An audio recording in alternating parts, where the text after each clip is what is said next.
गृहमंत्री अमित शाह पूर्वोत्तर के 3 दिवसीय दौरे पर पहुंचे असम। मुख्यमंत्री सर्बानंद सोनोवाल ने की अमित शाह की अगवानी। शाह कई सरकारी योजनाओं की रखेंगे आधारशिला। कृषि कानूनों के खिलाफ किसान आंदोलन को हुआ 1 महीना पूरा। कड़ाके की सर्दी में गांधीगिरी पर टिके हैं किसान। दिल्ली की सीमाओं पर खुले आसमान के नीचे कर रहे हैं प्रदर्शन। हमीरपुर में मामूली विवाद बना खूनी संघर्ष। युवक के साथ आधा दर्जन लोगों ने की मारपीट। पिटाई का वीडियो सोशल मीडिया पर तेजी से हो रहा वायरल।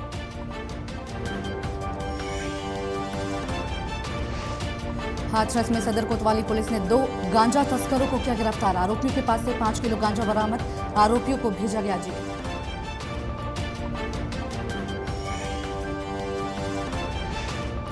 मैनपुरी में बीती रात पशु चोरी करने आए चोरों और ग्रामीणों के बीच हुई फायरिंग। घटना में एक ग्रामीण की मौत, एक गंभीर रूप से हुआ घायल।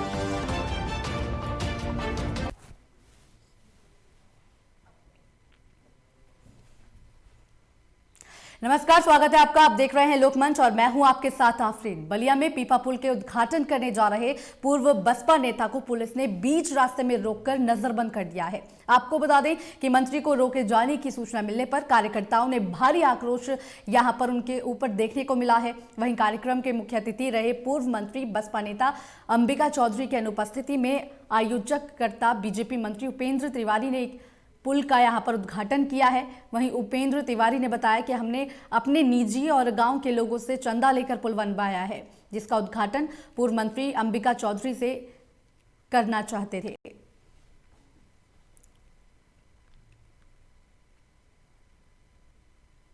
कोई निरस्त का पेपर नहीं है। अचानक प्रशासन के लोगों को हमारे ऊपर दबाव बना। अभी माननीय अंबिका चौधरी जी आ रहे थे, उनको हमें गिरफ्तार कर लिया गया है। प्रशासन के लोग उनको गिरफ्तार कर रहे हैं। मंत्री जी को यहाँ बुलाए थे?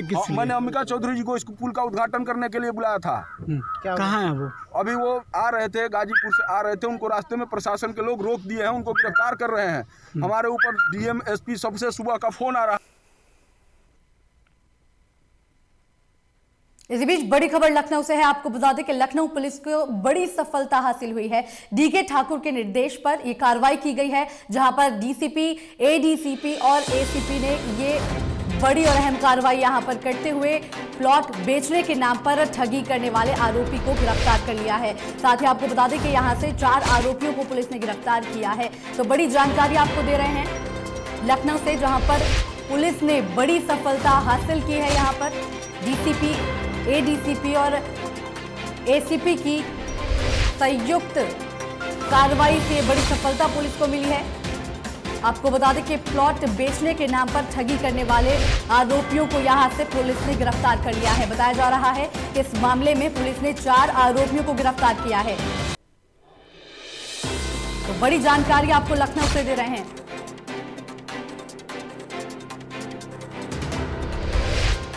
और ज्यादा जानकारी के लिए यूपी ब्यूरो आसिफ बेग हमारे साथ फोन लाइन पर जुड़ गए हैं। आसिफ, पुलिस को बड़ी सफलता मिली है, यहां से ठगी करने वाले 4 आरोपियों को गिरफ्तार किया गया है। क्या है पूरा मामला? आपको बता दूं कि जो 4 लोग गिरफ्तार किए गए हैं वह प्लाट के नाम पर जो है लोगों से ठगी करते थे और उनसे मोटा पैसा वसूल कर फरार हो जाते हैं। और इस तरह का गैंग जो है लखनऊ महानगर में चल रहा है, जो लोग भोले भाले लोगों को अपने चंगुल में फंसाकर उनसे रुपया ऐंठ लेते हैं। लेकिन कमिश्नर डीके ठाकुर ने ऐसे लोगों के खिलाफ अभियान छेड़ दिया है। पुलिस सक्रिय हो गई है और यही वजह रही कि 4 लोग गिरफ्तार किए गए हैं, उनसे पूछताछ भी की गई है। पुलिस कहना है कि अभी और लोगों को गिरफ्तारी होगी और जो नेटवर्क चल रहा है ठगी का, इस मामले में भी ठोस कार्रवाई की जाएगी। साथ साथ जो गिरोह से जुड़े लोग हैं उनको भी पकड़ा जाएगा। जी ऐसी पूछताछ में कोई खुलासा हुआ है अभी तक? जी, पुलिस इस मामले में अभी कुछ भी बोलने से कतरा रही है, लेकिन जो सूत्रों का दावा है कि ऐसे जो ठगी गैंग है इसमें जो है काफी संख्या में इस गिरोह के लोग काम कर रहे हैं और अगल बगल जिले के लोगों को बुलाते हैं, प्लाट दिखाते हैं और उसके बाद जो है उनसे रुपए ऐंठ लेते हैं और फरार हो जाते हैं।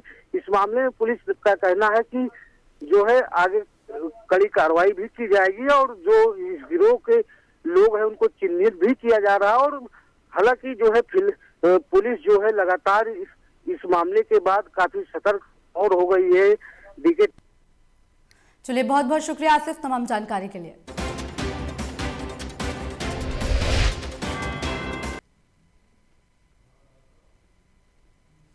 वहीं बांदा में पुलिस ने 4 आरोपियों को गिरफ्तार किया है। आपको बता दें कि 19 साल के मंदबुद्धि बालक को अपहरण कर फिरौती की यहां पर मांग की गई थी, जिसके बाद परिजनों की शिकायत पर पुलिस ने केवल 24 घंटे में आरोपियों की गिरफ्तारी कर ली है। साथ ही आरोपियों की निशानदेही पर अपहरण युवक को सकुशल बरामद कर लिया गया है। पुलिस की सक्रियता और सूझबूझ के चलते इस अपहरण कांड की गुत्थी को 24 घंटे के अंदर सुलझा लिया गया है।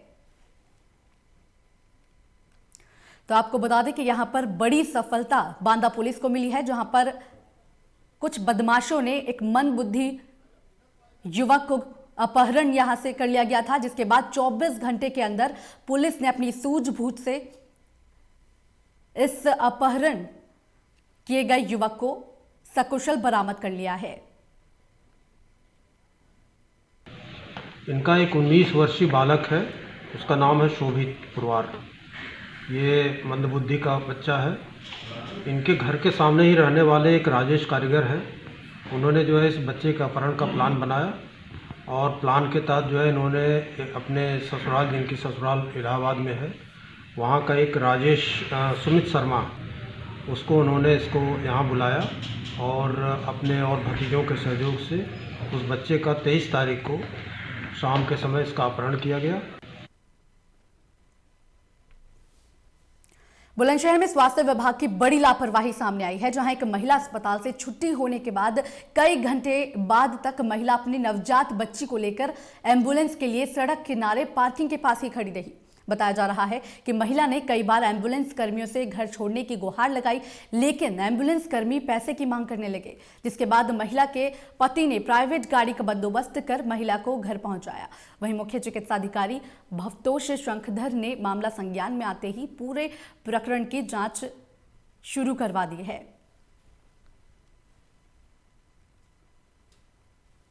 रजनी, आप कब से हैं यहाँ पर? यहाँ 12:30 बजे नीचे उतर के आए हूँ। अच्छा, क्या हुआ था, कैसे यहाँ आए आप?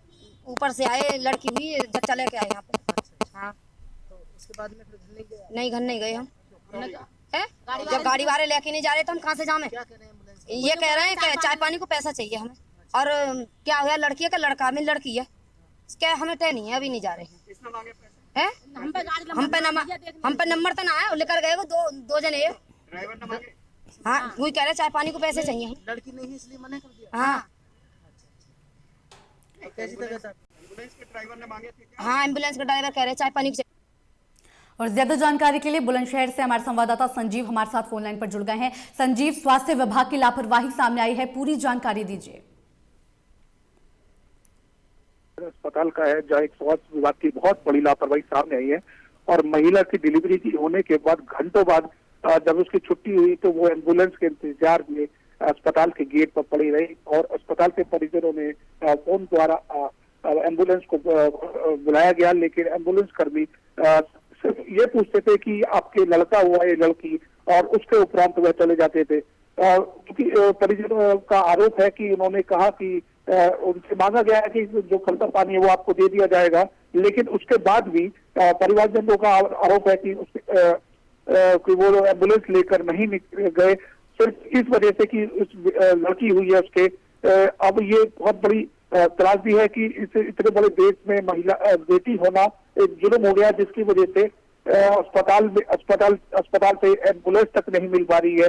जब इस विषय में हमने जो भवतोष शंखधर है, सीएमओ है, उनसे बात की है तो उन्होंने इस पर अनभिज्ञता जताई और जांच कर कार्रवाई का आश्वासन दिया है।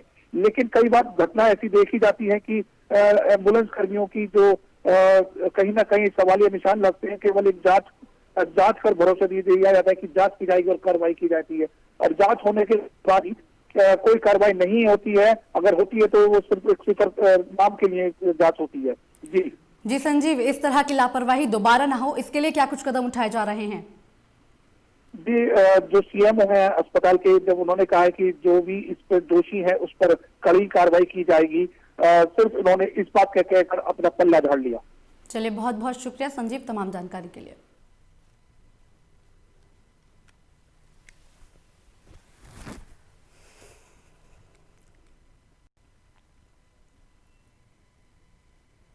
वहीं कन्नौज के कलेक्ट्रेट गेट पर काशीराम कॉलोनी में रहने वाले लोगों ने हंगामा कर दिया है।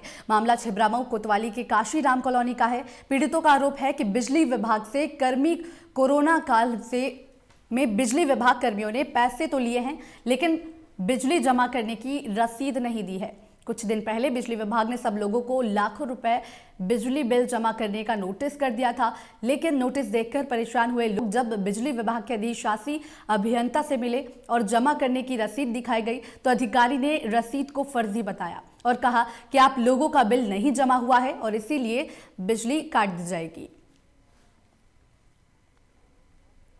ये कांशीराम छिबरामऊ से कुछ लोग आए हैं। इनका कहना है कि इनके बिलों की जो बकाया के लिए इनको नोटिस दिया गया है, उसके संबंध में निस्तारण कराना चाहते हैं। कुछ शिकायतें इनके द्वारा की गई हैं, जिसको यहाँ पर ले लिया गया है और एक्सीएन से भी वार्ता की गई है, उनको निस्तारण कराने के लिए निर्देशित किया गया है। सर देखिए, कलेक्ट्रेट जाने वाली बात नहीं है। डीएम साहब के निर्देश पर मैं इनका यहाँ शिकायत पत्र लेने आया हूँ, क्योंकि आज 25 दिसंबर का दिवस है। डीएम साहब विभिन्न ब्लॉकों में दौरे पर हैं और जगह जगह ब्लॉकों में जहाँ जहाँ भी कार्यक्रम हो रहे हैं वहाँ दौरे पर हैं। ये कांशीराम छिबरामऊ से कुछ लोग आए हैं।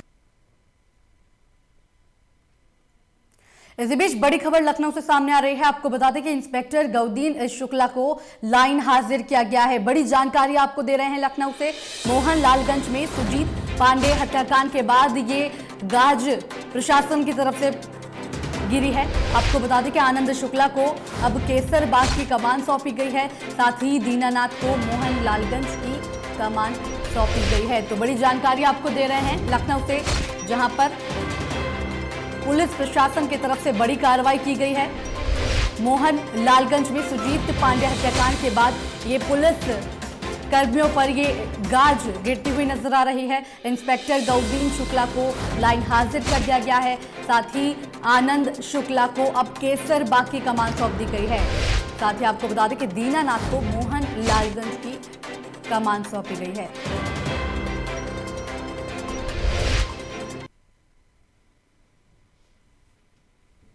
वहीं लखनऊ में पीस पार्टी ने प्रेस कॉन्फ्रेंस कर 250 सीटों पर अपने प्रत्याशी उतारकर चुनाव लड़ने का फैसला किया है। वहीं प्रेस कॉन्फ्रेंस कर किसी से कोई गठबंधन नहीं करने की यहां पर बात कही गई और अकेले ही चुनाव लड़ने की बात कर रहे हैं।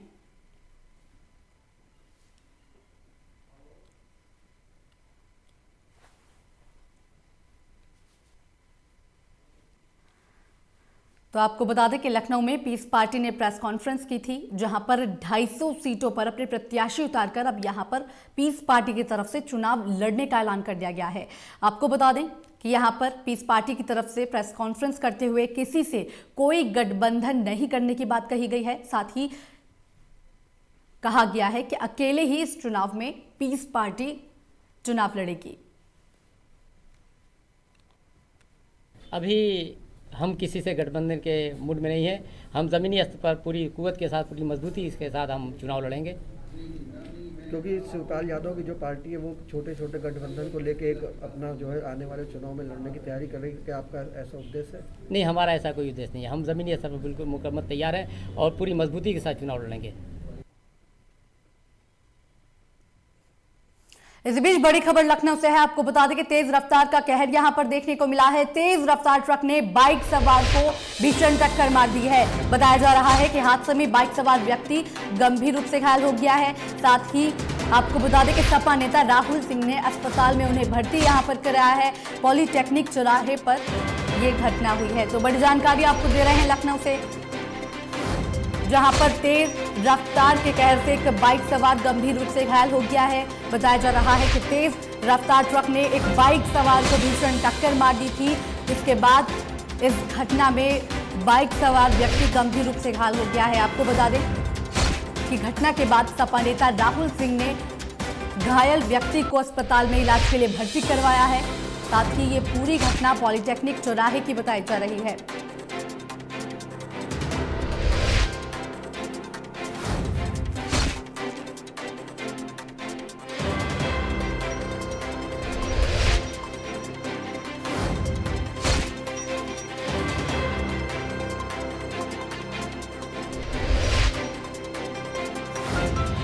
और ज्यादा जानकारी के लिए यूपी ब्यूरो आसिफ बेग हमारे साथ फोन लाइन पर जुड़ गए हैं। आसिफ, तेज रफ्तार का कहर देखा गया है, पूरी जानकारी दीजिए।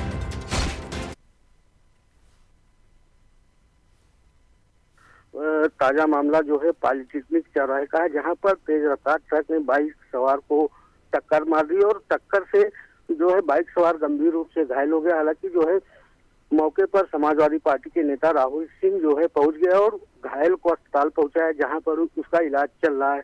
फिलहाल जो है इस मामले में ट्रक जो है टक्कर मारने के बाद भाग निकला और अभी तक पुलिस उसको पकड़ नहीं सकी है, ट्रक को और ड्राइवर को। फिलहाल जो है युवक जो घायल है उसका इलाज चल रहा है। जी चलिए, बहुत बहुत शुक्रिया आसिफ तमाम जानकारी के लिए।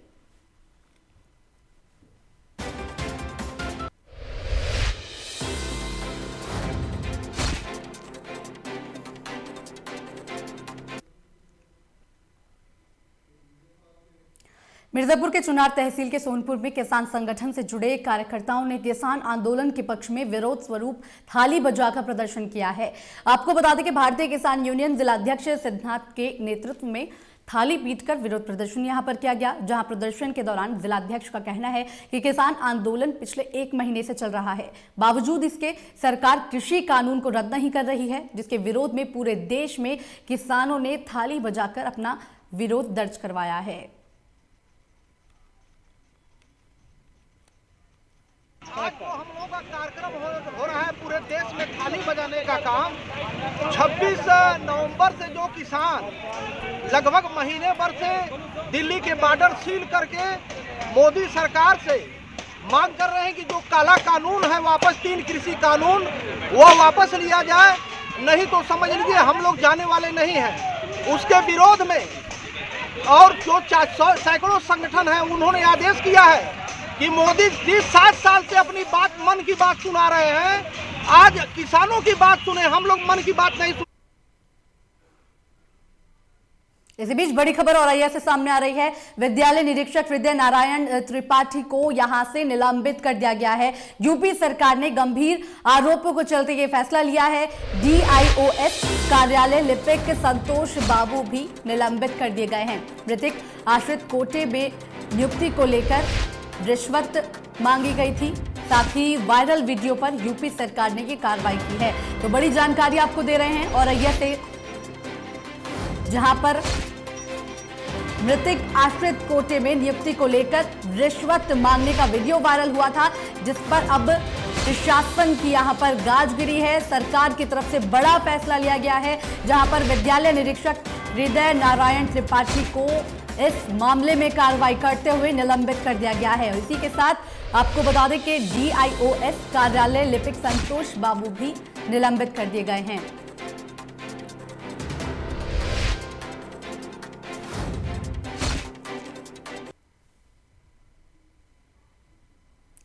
वहीं प्रतापगढ़ में पति कोतवाल की गुंडई सामने आ रही है। बताया जा रहा है कि थाने में फरियादी युवक की जमकर मारपीट यहां पर की गई है। साथ ही थाने में आधा दर्जन पुलिस कर्मियों ने फरियादी युवक को जमीन पर घसीटते हुए यहां पर नजर आए हैं, जिसका वीडियो भी सोशल मीडिया पर वायरल हो रहा है। जिसके बाद पुलिस पर कई सवाल उठते हुए नजर आ रहे हैं कि जनता की रक्षा करने वाली पुलिस ही भक्षक बन चुकी है। वहीं धरने पर बैठने से नाराज पुलिस ने पूरे परिवार के साथ यहां पर बर्बरता की है। आपको बता दें कि जमीनी विवाद में दबंग महिला पर कार्रवाई न होने पर पूरा परिवार परिसर में धरने पर बैठा था।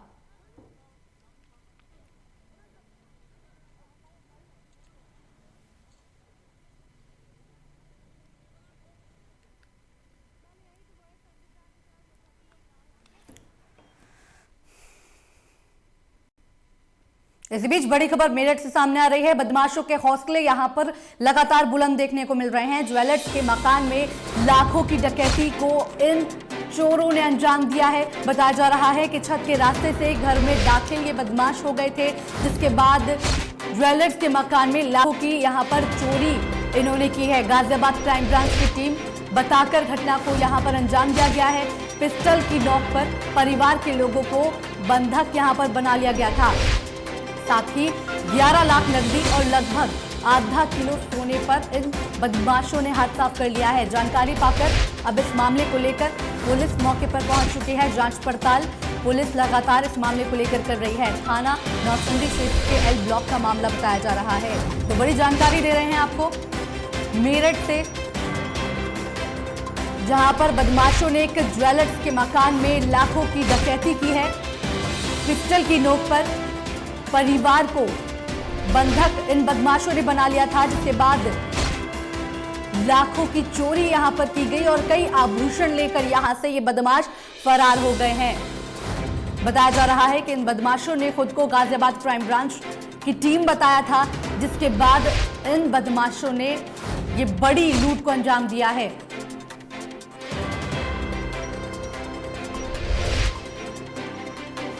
बड़ी जानकारी दे रहे हैं आपको मेरठ से, जहां पर बदमाशों के हौसले लगातार बुलंद देखने को मिल रहे हैं। जगह जगह से चोरी की वारदातें देखने को मिल रही हैं। अब बड़ी और अहम खबर आपको दे रहे हैं मेरठ से, जहां पर ज्वेलर्स के मकान में लाखों की डकैती को अंजाम दिया गया है।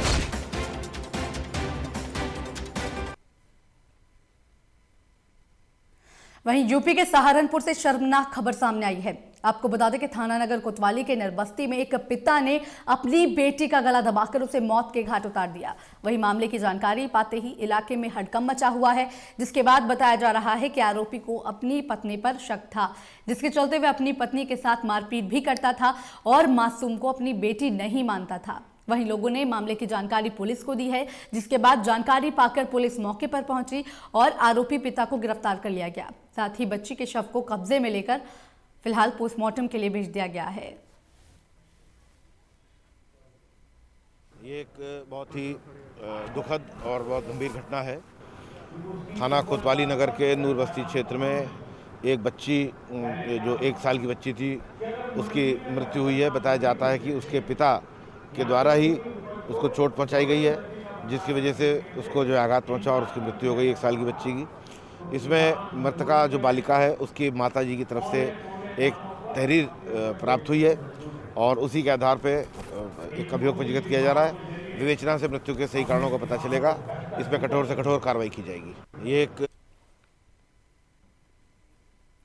इसी बीच बड़ी खबर हमीरपुर से सामने आ रही है। आपको बता दें कि कोहरे के कारण डंपर में स्कूली वैन फंस गई है। बताया जा रहा है कि हादसे में स्कूली वैन क्षतिग्रस्त हो गई है। वैन चालक की हालत गंभीर बताई जा रही है। साथ ही जिला अस्पताल में वैन चालक को भर्ती करवा दिया गया है।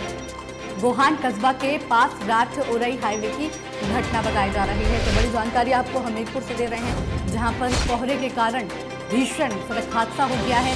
बताया जा रहा है कि डंपर में स्कूली वैन जा घुसी थी, जिसके बाद हादसे में बुरी तरह से स्कूली वैन क्षतिग्रस्त हुई है और इसी के साथ वैन चालक गंभीर रूप से घायल इस घटना में हो गया है।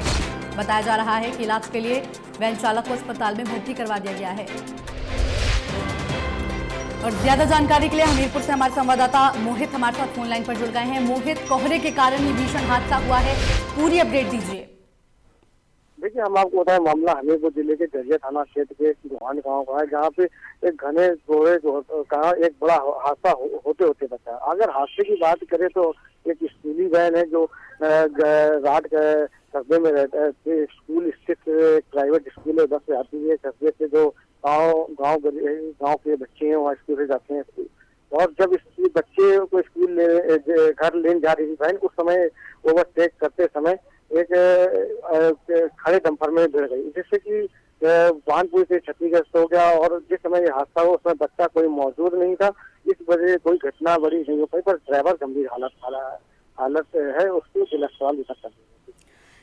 जी मोहित, जिस तरह से कोहरे के कारण ये हादसा हुआ है, तो इसको लेकर प्रशासन क्या कुछ कर रहा है, क्या कुछ कदम प्रशासन की तरफ से उठाए जा रहे हैं? क्योंकि जिस तरह से लगातार कोहरा बढ़ रहा है, ऐसे में घटनाएं भी बढ़ती जा रही हैं।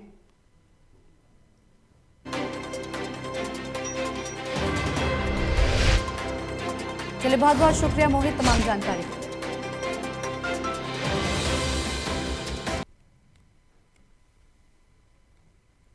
इस बीच बड़ी खबर लखनऊ से है। आपको बता दें कि फरार आईपीएस को लेकर पुलिस अब सतर्क हो गई है। पुलिस ने डुगडुगी बजवाकर कुर्की का यहां पर नोटिस जारी कर दिया है। आईपीएस अरविंद सेन पर 25,000 का इनाम भी घोषित है। तो बड़ी जानकारी आपको दे रहे हैं लखनऊ से, जहां पर फरार आईपीएस अधिकारी को लेकर अब पुलिस ने यहां पर डुगडुगी बचवाकर कुर्की का नोटिस जारी कर दिया है। बताया जा रहा है कि फरार आईपीएस अधिकारी अरविंद सेन पर 25,000 का इनाम भी घोषित पहले से ही किया जा चुका है। तो बड़ी जानकारी आपको दे रहे हैं। तस्वीरों में आप देख सकते हैं किस तरह से उनके घर के बाहर डुगडुगी पुलिस की तरफ से बजवाई गई है कुर्की का नोटिस यहां पर जारी किया गया है।